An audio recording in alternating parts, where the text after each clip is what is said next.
So I used to do a lot of my shoulder stretching just by pulling my shoulders up overhead. Now you can see here, this one, I have a pull down bar.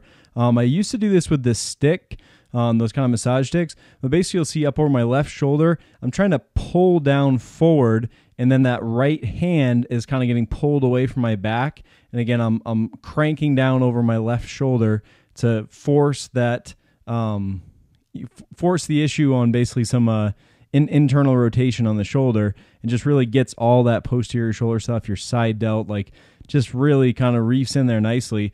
And you can try this with a few different positions. Obviously you'll see now I'm doing the other arm, but you know, the distance between your hands, how much you let things kind of flail out. Again, even just a slight bit of bend at the waist. Again, just a lot of different ways you can kind of ease into this and find what works for you.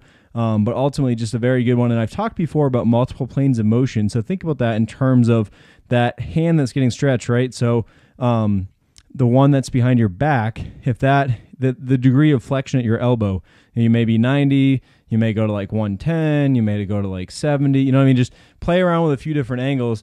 Ultimately, you know, spend most of your time probably in the one that you feel the tightest, that you feel it best in. But at the same point, like just kind of hop around and spend a little time holding different positions.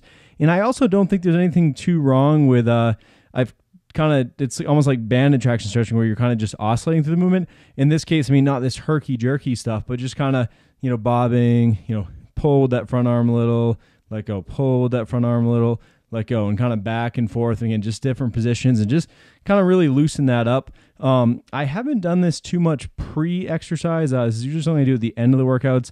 You could do it before. I would just caution, don't do too much. Again, you want to create space and mobility to move freely at the shoulders during your workouts, but you don't want to be, I guess, loosening things up too much to where you're making things unsafe, or to where you're losing a lot of power and some of that natural elasticity of the muscle by just stretching the crap out of it.